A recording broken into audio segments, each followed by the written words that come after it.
Assalamualaikum warahmatullahi wabarakatuh. Perkenalkan, nama saya Rafli Al-Khairi dari Prodi Manajemen dengan NIM 112311542. Yang saya hormati dosen pengampu mata kuliah Manajemen Sumber Daya Manusia Dr. Fitri Rizeki MPD. Dan yang saya hormati teman-teman sekalian.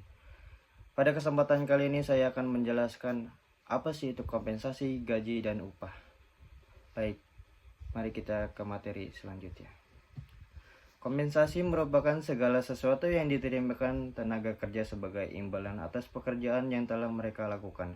Kompensasi diberikan dengan tujuan memberikan rangsangan dan motivasi kepada tenaga kerja untuk meningkatkan prestasi kerja serta efisiensi dan efektivitas produksi. Kompensasi diberikan kepada karyawan yang sebagai balas jasa untuk kerjanya mereka. Selanjutnya ada definisi kompensasi. Menurut Faizal Rifai, kompensasi menurut sesuatu yang karyawan sesuatu pengganti kontribusi jasa merupakan pada perusahaan. Kompensasi adalah pendapat yang diterima oleh karyawan yang kontribusi jasa pada perusahaan yang berbentuk uang, barang, atau tidak langsung. Selanjutnya ada faktor-faktor yang mempengaruhi kompensasi. Yang pertama ada penawaran dan permintaan, yang kedua kemampuan dan kesediaan perusahaan, yang ketiga serikat buruh atau organisasi karyawan, dan yang keempat produktivitas kerja karyawan, yang kelima pemerintah dengan undang-undang dan Kepres, 6 biaya hidup atau cost of living, 7 posisi jabatan karyawan, 8 pendidikan dan pengalaman kerja, 9 kondisi perekonomian nasional, dan yang ke-10 jenis dan sifat pekerjaan.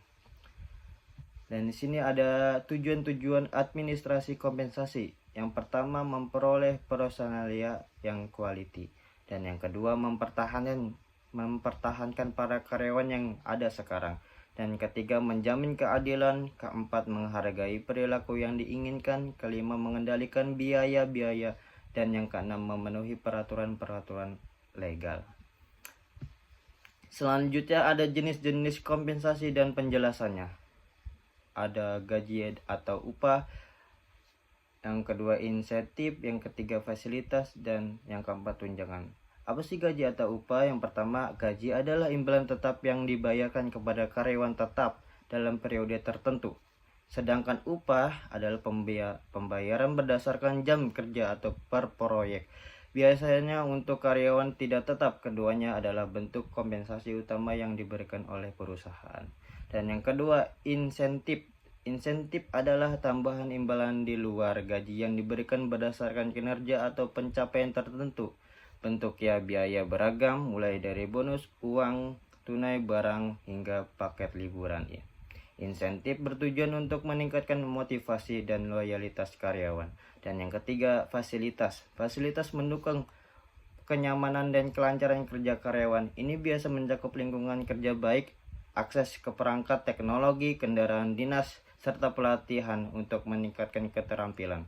Fasilitas yang memadai dapat meningkatkan produktivitas karyawan. Dan yang keempat, tunjangan. Tunjangan mencakup berbagai bentuk jaminan yang biasanya sudah ditetapkan dalam kontrak kerja. Contohnya tunjangan adalah asuransi kesehatan, tunjangan pensiun, dan tunjangan hari raya. Tunjangan memberi rasa aman dan stabilitas bagi karyawan. Dan di sini ada langkah-langkah menentukan gaji dan upah. Terbagi menjadi 4, yaitu analisis jabatan, yang kedua evaluasi jabatan, ada tugas, dan ketiga survei gaji atau upah, dan keempat penentuan gaji.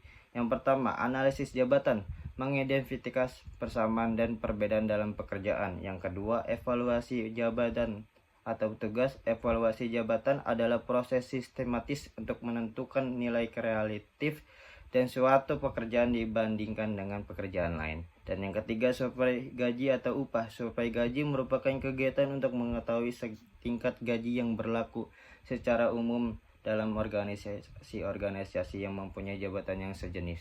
Dan yang keempat, penentuan gaji. Setelah menentukan poin dan tingkat jabatan yang sesuai, maka tahap akhir adalah penentuan gaji dari karyawan tersebut. Nah, di sini kesimpulannya adalah peran kompensasi dalam pengembangan kinerja, yaitu menunjukkan bahwa kompensasi memiliki pengaruh signifikan terhadap kinerja karyawan.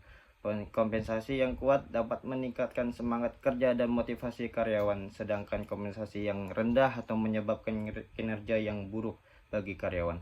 Oleh karena itu, perusahaan harus memperhatikan sistem kompensasi dengan teliti agar dapat meningkatkan kualitas kerja dan retensi karyawan.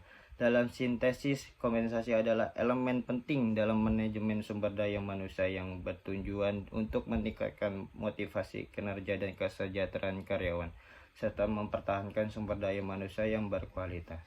Sekian dari saya materi tersebut, kurang lebihnya mohon maaf. Assalamualaikum warahmatullahi wabarakatuh.